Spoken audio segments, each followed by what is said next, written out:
Hello there and welcome. This is the first lecture, or it's called lecture 2, but it's the first pre-recorded lecture.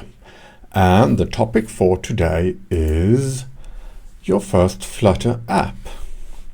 So what we'll start out with is to have a look at the default app. We'll modify it slightly in order to understand how Flutter works.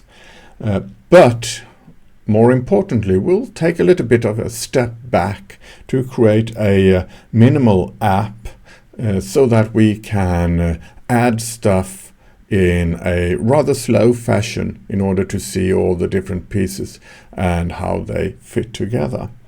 And in doing so, we will be looking at how to build and run the application, somewhat at least, as well. So the idea is to have a look at the basics of Flutter today. And we'll start out, as I said, by having a look at the default app, the one that you get if you create a new application and do that from the template. So really, if we go to the terminal and we run Flutter create my app, for example, or using VS Code or Android Studio, as you can see over here, in order to create a new project, we will get this default project, which is just a small app with a button that you can press in order to increase a counter. But it does have quite a lot of the stuff that makes up a Flutter app. Looking at it, we will see that there is a lot of code, mostly comments, but also a lot of code. It's divided into 3 classes: my app, my homepage, and underscore my homepage state. We'll actually have a look at that through the magic of Visual Studio Code right now, where we can see this. We have a starting point over here with main, as with most C-like programming languages. It says run app, which is a part of the Flutter framework. And then we have the other classes, my app over here, we have my home page over here, and down here we have my home page state. Those are the parts that we currently have. And as it says over here, it's too much. There's too much happening right now to understand completely. We'll have a look at some of the parts. We will not look at all the parts because I think it's more suitable to, as I said, take a step back and do it from the ground up. But we'll have a look at some of the parts and run it, of course. So what we can see here is the My App over here extending stateless widget. And this stateless widget is another class, so it inherits from that one, making this class something of a widget that has a number of things already pre-built. And talking about building, most, if not all, of the different widgets that we're going to use has this build method. And the build method is where you actually create or construct the content. We'll see that in this case it will return something called a material app. More about that later. So in order to handle all of this, we in this widget then we have something called a widget tree. It's not something that we can see. It's something that Flutter is using because we are in a Flutter app creating a widget in a widget in a widget and so on. It's a logical representation of all the widgets. And it's just one of the many different tree representations that Flutter holds, but it's the one that is the most important right now. And using this tree, Flutter is highly optimized for rendering our application, and it will look at the application, or rather the widget tree, and see exactly what and where it needs to update.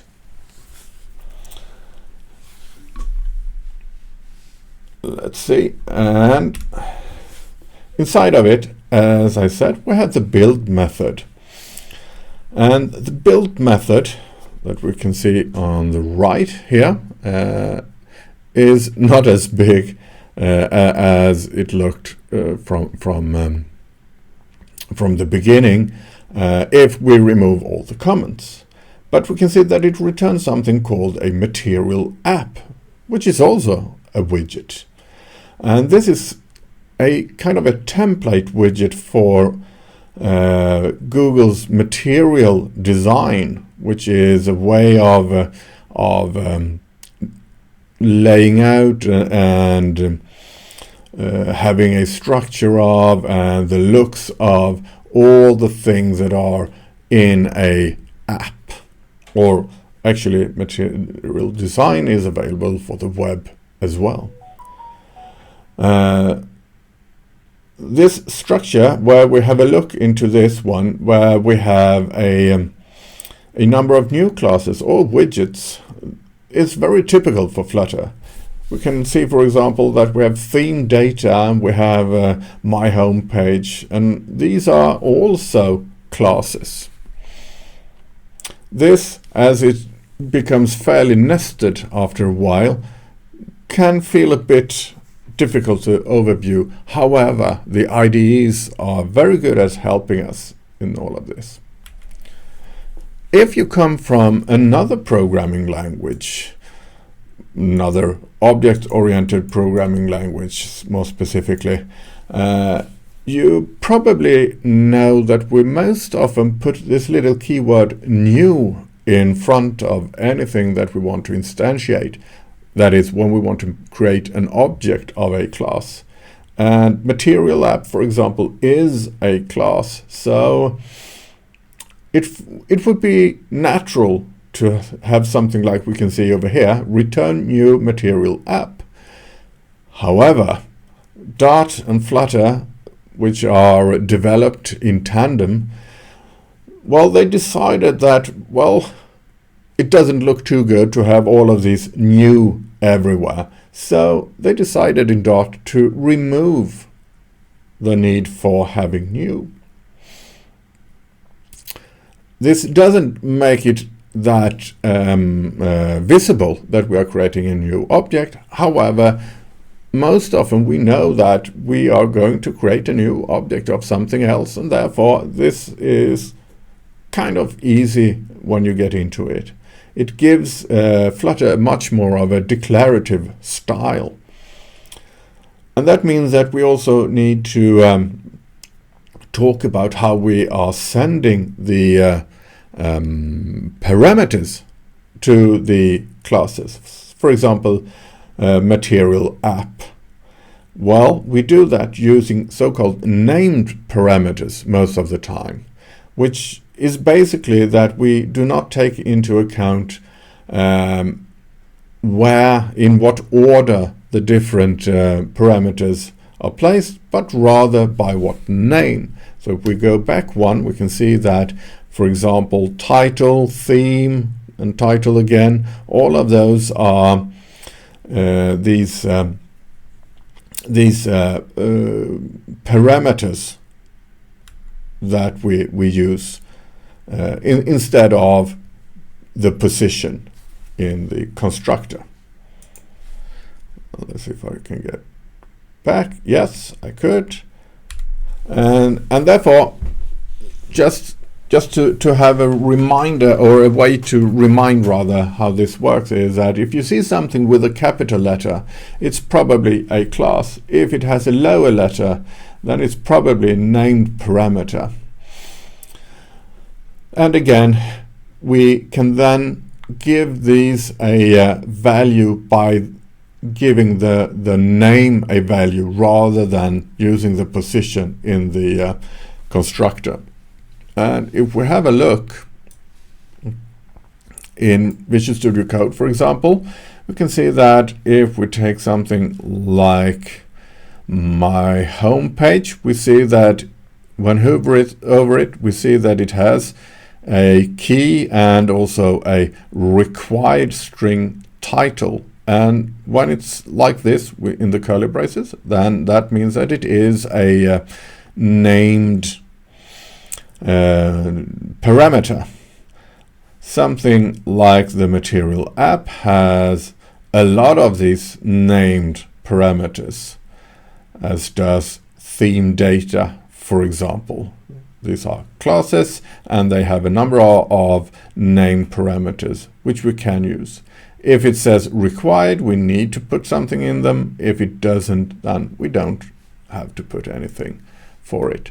So we can decide on which of them we want to use. Maybe you saw as well that we have a lot of const just before the declaration of, or rather the instantiation of objects. So for example, we have over here const my app, and we have a const my home page, which means that we want a constant variable over there, meaning that in order to optimize the finished code, we want these to be immutable, so not changeable. And whenever that's possible, we should introduce this const specifier to the instantiation, or variable, if you like. It's sometimes a bit difficult to remember, and therefore please use the IDE's tools in order to put this, because the IDEs are very good at helping us in knowing when and where we can put this const. I already spoke a little bit about material and material design, but as I said, it is a design system developed by Google. And as you know, as we spoke of last time, they also design and implement Dart and Flutter. So it's kind of natural that all of this goes hand in hand. Google uses this as well on web pages and in apps, and with Flutter we get this for free, so to say. We don't have to use it, as we'll see later on, but it's a good way to get apps to look the same and look natural. We get a lot of stuff for free, for example, colors, shapes, spacing, how all the different widgets look, and so on. And as I said, it gives then a consistent look and feel to the application. And there's a web page which you can move on to if you like, where you can see more about the material design, which is kind of interesting actually. Okay. Now we have the default app and we want to run it, and we do that by pressing the play icon or running Flutter run in the command line. But I suspect most of you will be using VS Code or Android Studio. And this means that the application will get up and running. Eventually, it takes some time. Therefore, I have actually already started it in this emulator.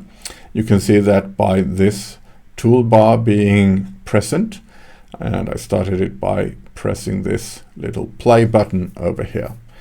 And this means that we can run stuff in the application here as well. When you've started your application, you should not stop it. it should be left running, because one of the killer features in Visual Studio is that of hot reload, which means that using this little hot reload or just saving the application, it will, when we are in debug mode, just update the parts that need to be updated. And this is something that makes development very, very fast. And we'll also see that state will be preserved during these hot reloads. And we could make a change. It says in the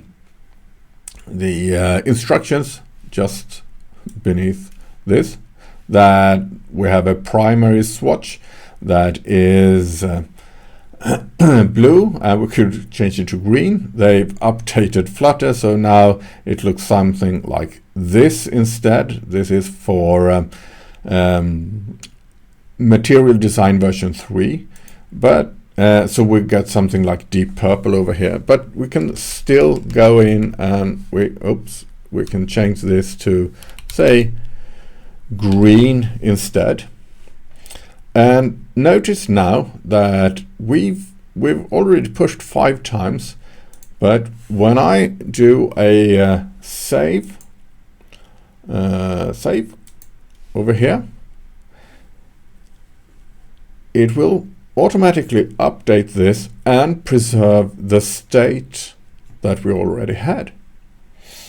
So this is one of the key features, being able to change stuff inside of this. And we can go down here and change, for example, the text here. You've pushed the button this many times. You've pushed, let's say, my button, Control S, the my button, yeah, it's, let's say, the fab button, that's more correct, floating action button, which is this one down here. And we see that it updates and it keeps the state, even though we've updated the code, which is actually kind of cool. We'll now continue on like this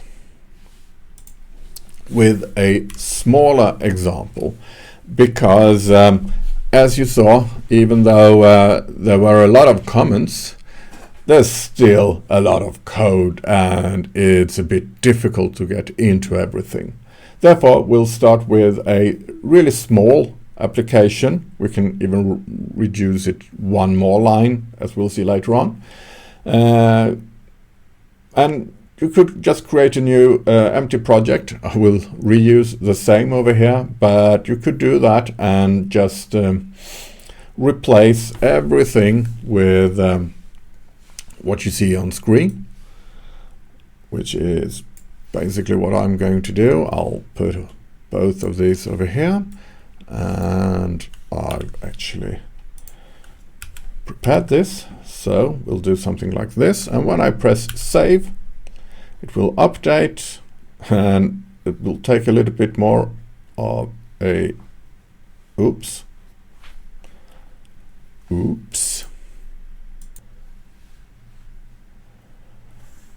All right, back again. A little oops later.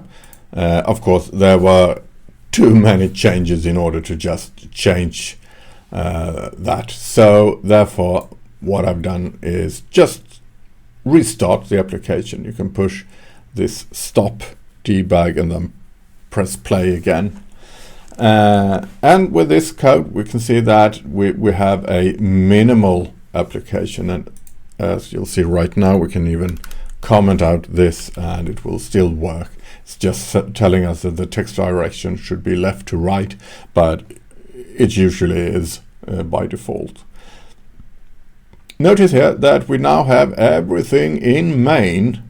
We still call the run app, but instead of giving it a widget containing another widget containing another widget, what we've done is to just have the center widget as part of it. The center widget, which is a class, then has a name parameter called child, which takes, as we can see here, a widget. We give it a widget called text, and text has some kind of data, which is a string, as the parameter, and we give it hello world like this. And then we'll get this nice, well, not so nice perhaps, application. We'll continue building on this to get a better looking application, because this is not very good looking. And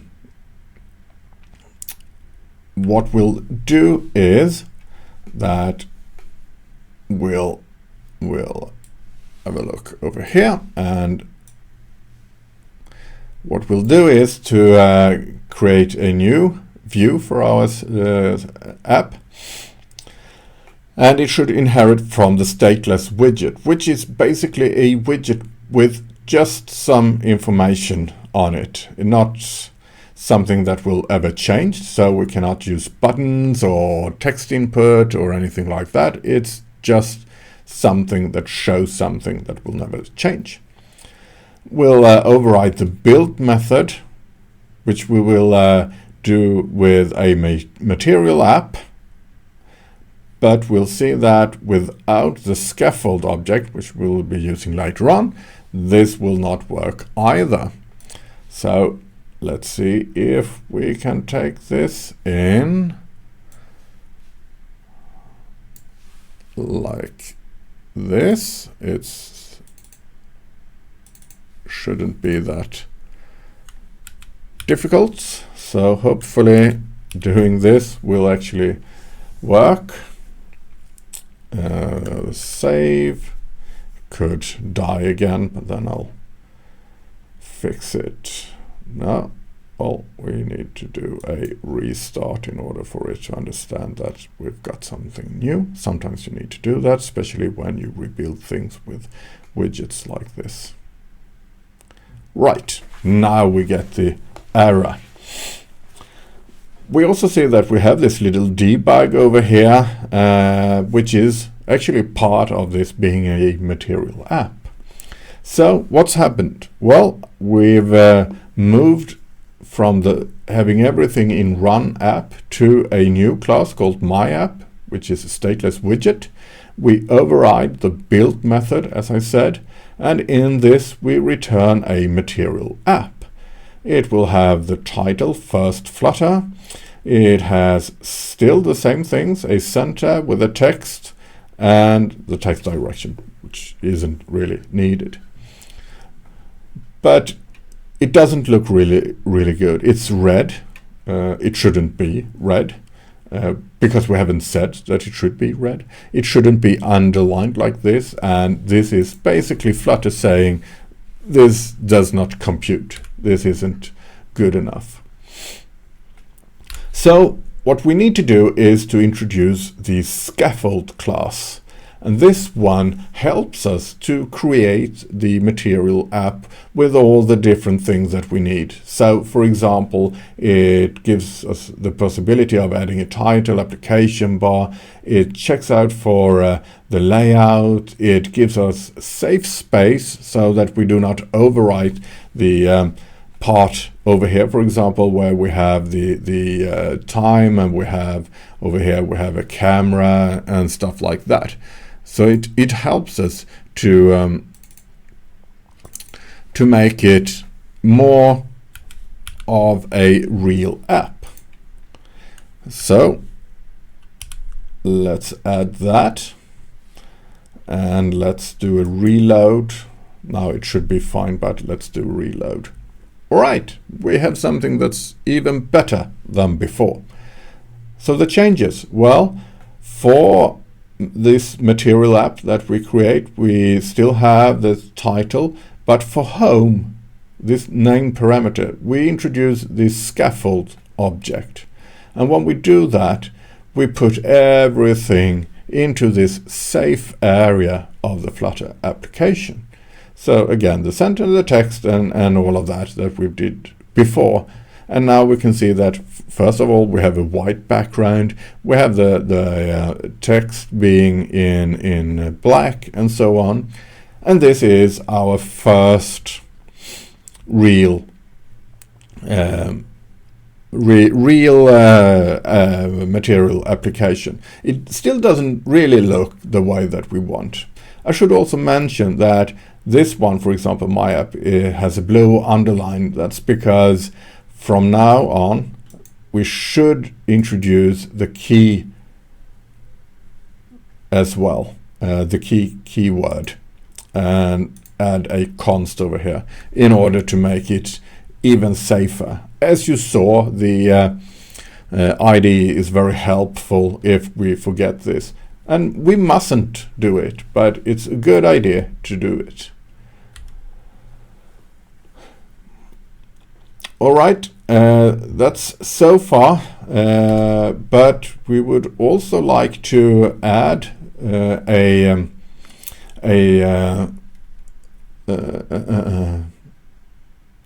better looking view of it. So by having a look on this slide, we want to, as we say, make it material. And that means that we would like to add the app bar, we would like to add an icon, we could possibly add this drawer and floating action button that we saw before, and even more widgets. We won't do that right now, but we could. So what we are going to do is to add this app bar in order to make this look very much like a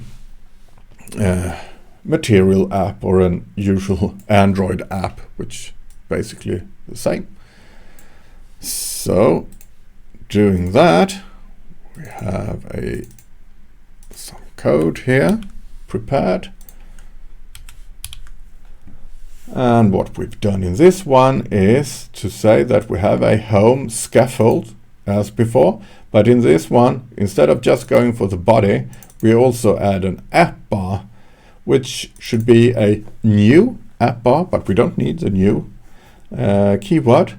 And this app bar has a title and it has a heading, and in the title we have this hello from Flutter we want to say, and here we also have an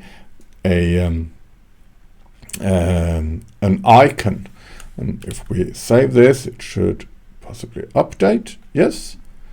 And we see that we have this hello from Flutter over here with a little dash icon over here, and still hello Flutter, and it looks pretty much as a Android application by this.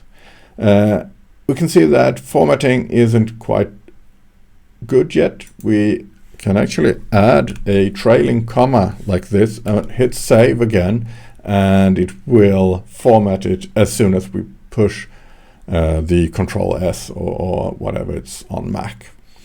So it's possible by Dart to have a trailing comma like this, and that's because it will make all of this formatting nicer. Good, this works and it looks good.